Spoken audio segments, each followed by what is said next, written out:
La Misión Nacional Colombiana y la Iglesia Betania de la Reforma Labranza de Dios presentan su programa Estudiemos la Biblia, con la dirección de Leonel y Bélgica Ortiz.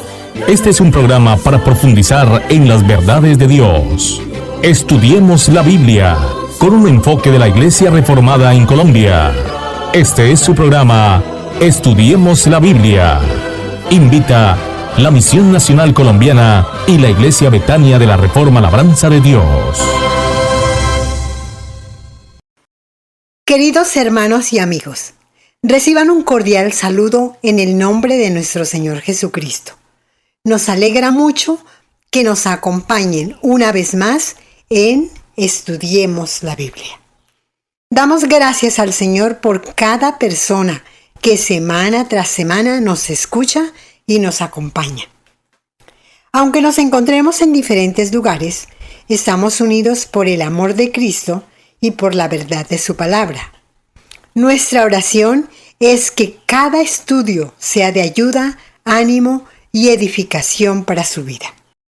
Queremos animarle a compartir estos estudios con otras personas. Tal vez un familiar, un amigo o algún hermano en la fe pueda ser fortalecido y bendecido por medio de la enseñanza de las Escrituras. Dios suele usar medios sencillos para obrar grandes cosas en la vida de las personas.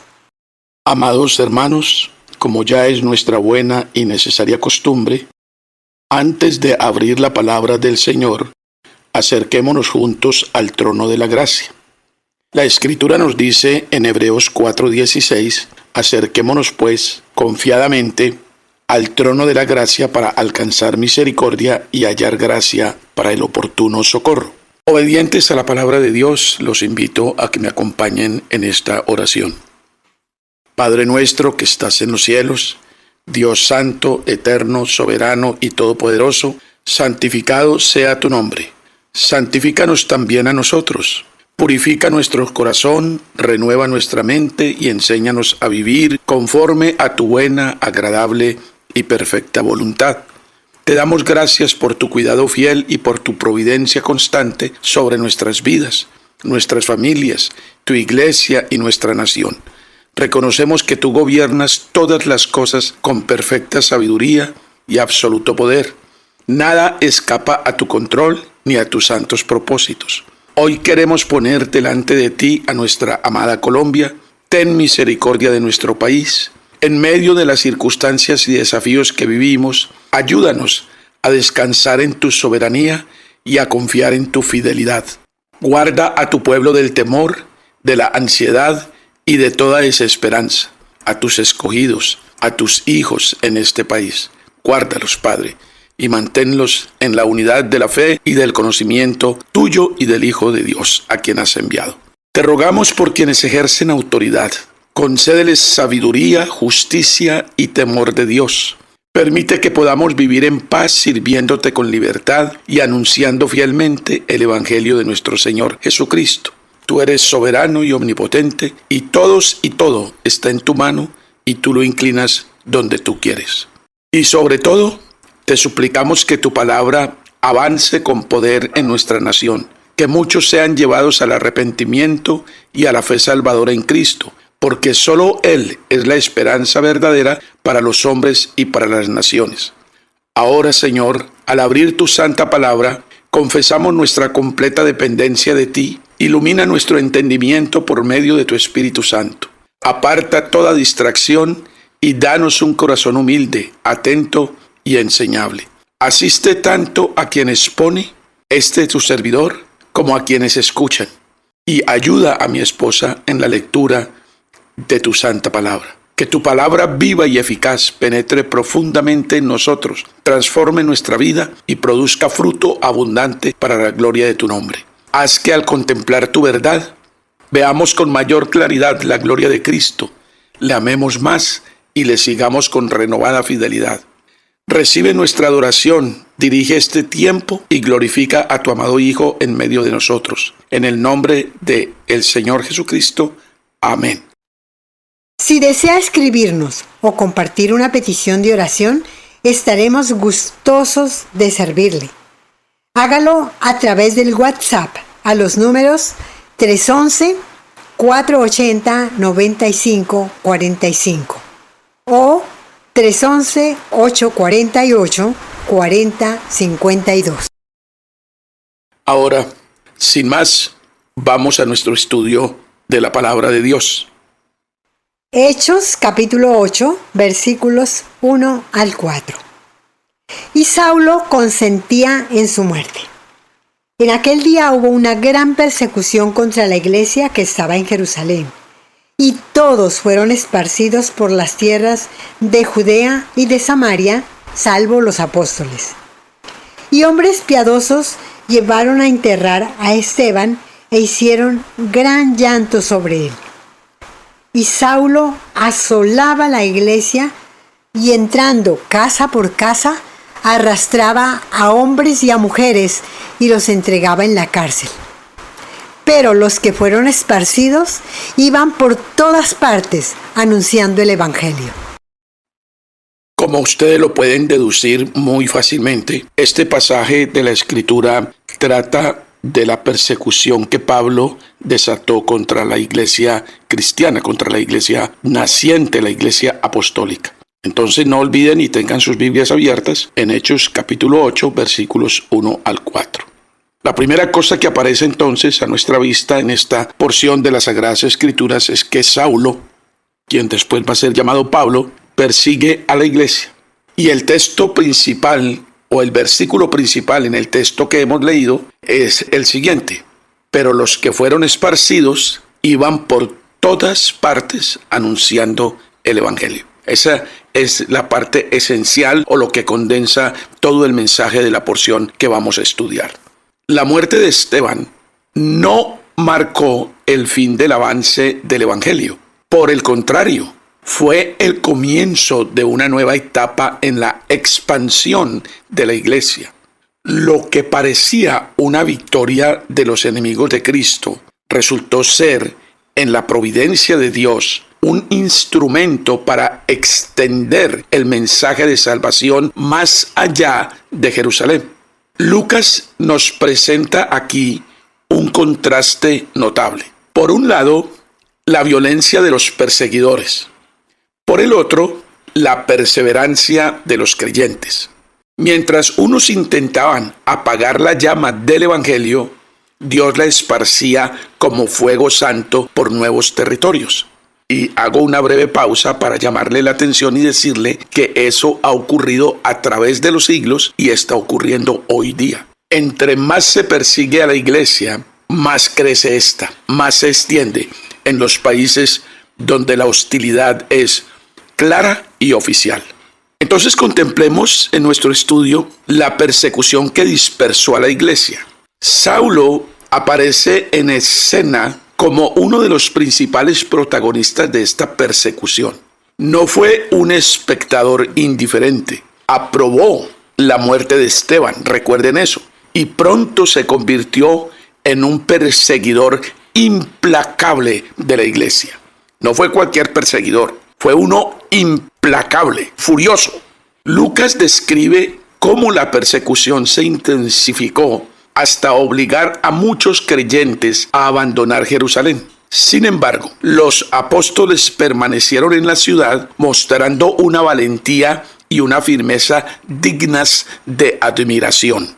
Matthew Henry observa en su comentario que la persecución no debe apartar al creyente de su deber. Puede obligarlo a cambiar de lugar, pero nunca debe hacerlo abandonar su misión. Cuando Dios cierra una puerta, suele abrir muchas otras para el servicio de su reino. Así ocurrió aquí. Los creyentes fueron expulsados de Jerusalén, pero llevaron consigo el tesoro más valioso que poseían, el evangelio de nuestro Señor Jesucristo, por todas partes donde iban. Quiero abrir otro paréntesis aquí para decirle a mis oyentes, a mis seguidores, a mis hermanos, que la persecución tiene niveles, pero existe y existe hoy. Puede ser que aquí En cuanto a la juridicidad del país, tenemos libertad, pero existe la persecución en medio de nosotros, en las universidades, en el trabajo, en muchas partes. Debemos siempre enfrentar esto con confianza en Dios, que nos da la gracia para perseverar y seguir adelante. El dolor legítimo por la muerte de Esteban. Consideremos este tópico. Algunos hombres piadosos sepultaron a Esteban e hicieron gran lamentación por él. Este detalle nos recuerda que la fe cristiana no elimina los afectos humanos. Los creyentes lloraron porque habían perdido a un hermano amado, un siervo fiel y un testigo valiente de Cristo. Y hablo de que los hermanos habían perdido, ese perdido entre comillas, porque en verdad no fue así. Su llanto no fue una manifestación de desesperación, sino una expresión legítima de amor. La Escritura nunca condena el duelo piadoso. Nuestro Señor mismo lloró ante la tumba de Lázaro. Evangelio de San Juan, capítulo 11, versículo 35. Jesús lloró. Saulo, un enemigo al servicio de la providencia divina. Mire cómo hace Dios las cosas. Lucas utiliza palabras fuertes para describir la conducta de Saulo. Asolaba la iglesia. Esa palabra asolaba es muy fuerte. Quiere decir que tenía una furia, un odio relevante, claro, evidente contra los cristianos. Entraba casa por casa, arrastraba a hombres y mujeres y los entregaba a la cárcel. Su celo era sincero, pero estaba absolutamente equivocado. Creía servir a Dios mientras combatía a Cristo. Sin embargo, la providencia divina estaba obrando silenciosamente. Aquel hombre que parecía ser el mayor enemigo del Evangelio llegaría a convertirse en uno de sus más grandes predicadores. Aquí vemos una verdad consoladora. Los enemigos de la iglesia nunca están fuera del control soberano de Dios. Y esta es una verdad que debemos traer hoy a nuestra mente y a nuestro corazón por los días que vivimos. Queridos seguidores, queridos hermanos en la fe, Dios no ha perdido el control del mundo, de su creación, de su universo, mucho menos el de nuestra amada Colombia, mucho menos el de nosotros en nuestra iglesia. Juan Calvino comenta que el Señor puede convertir a los más feroces adversarios en instrumentos de su gloria. El mismo Saulo que devastaba la iglesia llegaría a escribir: por la gracia de Dios soy lo que soy. Primera carta a los Corintios, capítulo 15, versículo 10. Pero por la gracia de Dios soy lo que soy. Y su gracia no ha sido en vano para conmigo. Antes he trabajado más que todos ellos. Pero no yo, sino la gracia de Dios conmigo. Consideremos ahora detenidamente cómo el Evangelio avanza a través de la dispersión. El versículo 4 del pasaje que estamos estudiando constituye el corazón del pasaje mismo. Pero los que fueron esparcidos iban por todas partes anunciando el Evangelio. Ya les había anticipado esto.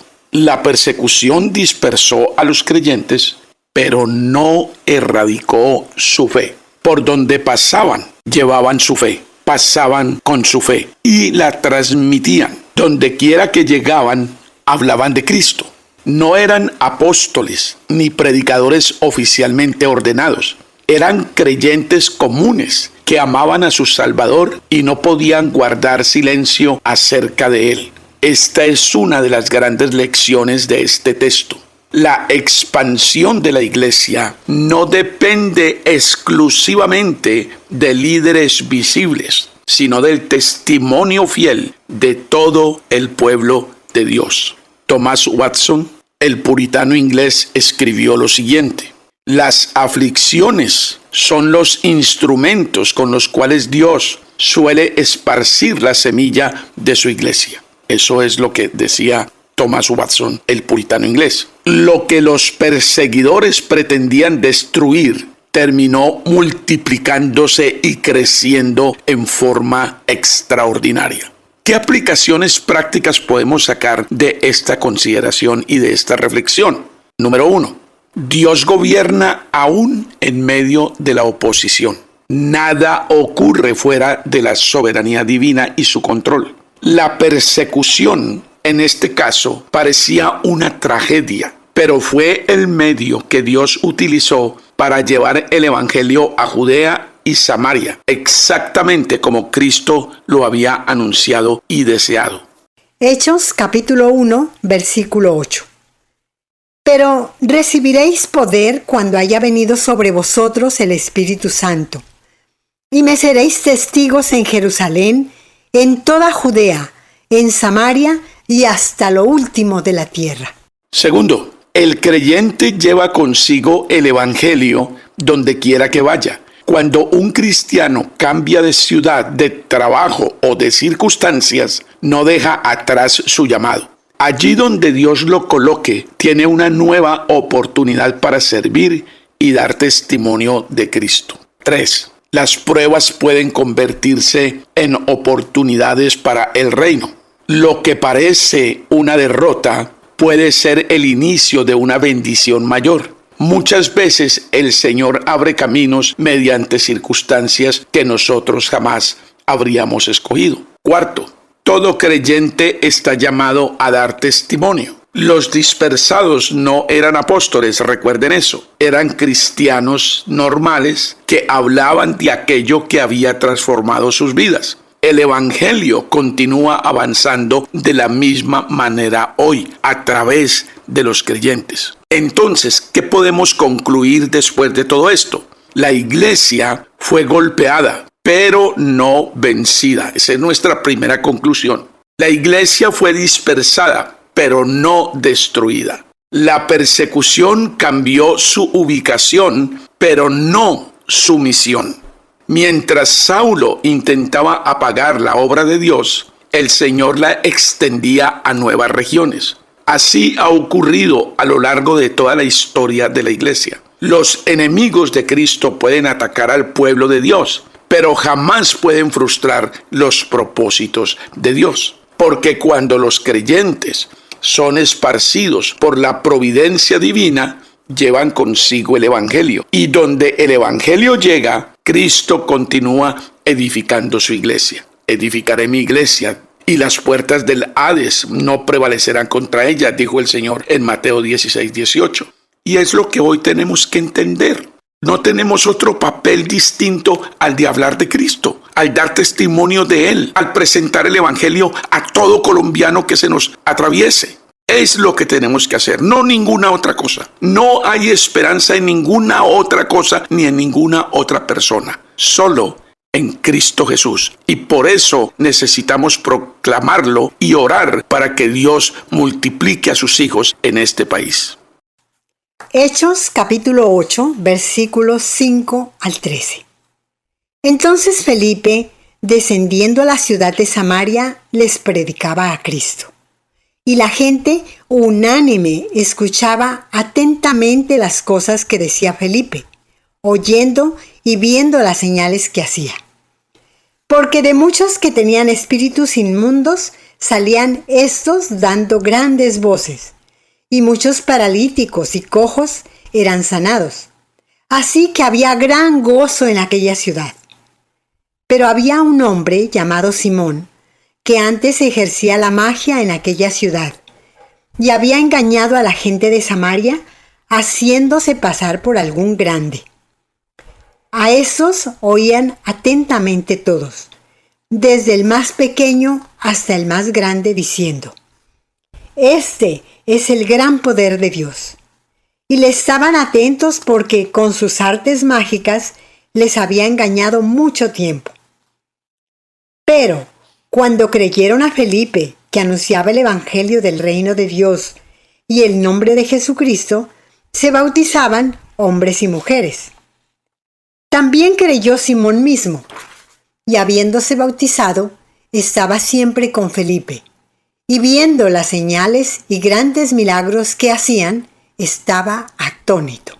El pasaje nos muestra el ministerio con éxito de Felipe en Samaria. El poder del Evangelio y la diferencia entre una profesión externa y una verdadera conversión es lo que estamos viendo aquí en este pasaje. Hechos capítulo 8, versículo 12. Pero cuando creyeron a Felipe que anunciaba el Evangelio del reino de Dios y el nombre de Jesucristo, se bautizaban hombres y mujeres. El Evangelio derrota las tinieblas, no hay duda. La llegada de Felipe a Samaria marcó un momento extraordinario en la expansión del reino de Dios. Allí donde el Evangelio era proclamado con fidelidad, el poder de Satanás comenzaba a retroceder. Lucas relata que muchos espíritus inmundos salían de las personas, mientras otros eran sanados de diversas aflicciones. No se trataba simplemente de manifestaciones extraordinarias, eran señales visibles de una realidad espiritual mucho más profunda. Cristo estaba conquistando territorio que durante mucho tiempo había permanecido bajo la influencia de las tinieblas. Cada avance del Evangelio presenta una derrota para el reino de Satanás. Donde Cristo reina, escuchen bien, donde Cristo reina, los poderes del mal son desalojados. Aunque hoy no siempre observamos las mismas señales extraordinarias que acompañaron la era apostólica, la realidad espiritual permanece intacta. Cuando una persona es convertida por la gracia de Dios, los ídolos del corazón comienzan a caer. El pecado pierde su dominio y el Espíritu Santo inicia una obra de transformación. Entonces, mis queridos seguidores, mis queridos miembros de la Iglesia Betania de la Reforma Labranza de Dios que estudian conmigo, esta es nuestra tarea. Esto es lo que tenemos que hacer. A esto tenemos que dedicar nuestra pasión, nuestras fuerzas, nuestra mente, nuestro corazón, no a ninguna otra cosa. Ganemos almas para Cristo y el país será transformado. Diciendo todas estas cosas, podemos apuntalar nuestra enseñanza mirando lo que el apóstol Pablo enseñaba o enseña, porque es vigente hoy día. Colosenses capítulo 1, versículo 13. El cual nos ha librado de la potestad de las tinieblas y trasladado al reino de su amado Hijo. Matthew Henry observa que los espíritus inmundos pueden representar también aquellas corrupciones interiores que esclavizan el alma. El orgullo, la ambición desordenada, la vanagloria, la codicia y las pasiones pecaminosas han causado enormes daños tanto al mundo como a la iglesia, tanto a las personas como individuos como a las colectividades. Estas son enfermedades espirituales que únicamente Cristo puede sanar. El único que expulsa estas señales, estas prácticas, estas costumbres de pecado es Cristo Jesús por el poder de su evangelio. Es que el evangelio produce gran gozo. El resultado inmediato de la predicación de Felipe fue que hubo gran gozo en aquella ciudad.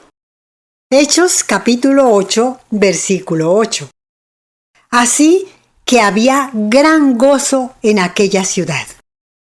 Queridos seguidores y estudiosos de la Biblia, no existe alegría comparable a la que surge cuando los pecadores son reconciliados con Dios. La palabra dice que aún en el cielo hay fiesta cuando un pecador se arrepiente. La religión falsa puede producir emoción pasajera. El evangelio verdadero produce gozo duradero, permanente, porque descansa en una obra consumada por Cristo, no por nosotros, por Cristo. Juan Calvino comenta que la verdadera felicidad de una comunidad no consiste en su prosperidad material, sino en la presencia de Cristo y en el conocimiento de la gracia de Dios. Donde el evangelio es recibido con fe, la tristeza del pecado da paso a la esperanza y el temor del juicio es reemplazado por la paz con Dios. Consideremos ahora a Simón el Mago, que también está aquí contemplado en el texto. ¿Y qué pasa con este asunto? Escuchemos esta frase que nos puede servir muchísimo.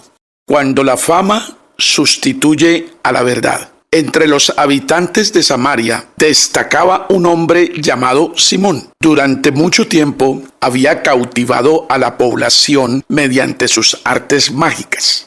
La gente estaba tan impresionada por él que decía: Hechos capítulo 8, versículo 10. A este oían atentamente todos, desde el más pequeño hasta el más grande, diciendo: este es el gran poder de Dios. Imagínese el altísimo concepto que se tenía de Simón el Mago y que muy seguramente él mismo tenía de él. Aquí encontramos una advertencia permanente para la iglesia. Los seres humanos somos fácilmente impresionables. Con frecuencia confundimos lo espectacular con lo espiritual, el carisma con la santidad y la popularidad con la verdad. Mucho cuidado con eso, especialmente en el ámbito de la religión.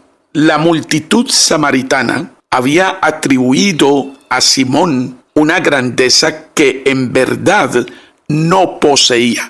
Su error nació de la ignorancia espiritual y de la falta de discernimiento en él y en el pueblo. Sin embargo, la misma multitud que había sido engañada por Simón fue después conducida a Cristo por medio de la predicación de Felipe. Cuán grande, queridos seguidores, queridos estudiosos de la Biblia, cuán grande es el poder de la gracia de Dios. La verdad del Evangelio tiene la capacidad de liberar a las personas de los engaños más profundos.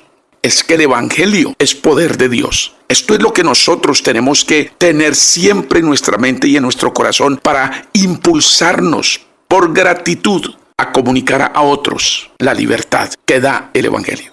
Nuestro Señor Jesucristo dijo: Evangelio de San Juan, capítulo 8, versículo 32. Y conoceréis la verdad, y la verdad os hará libres.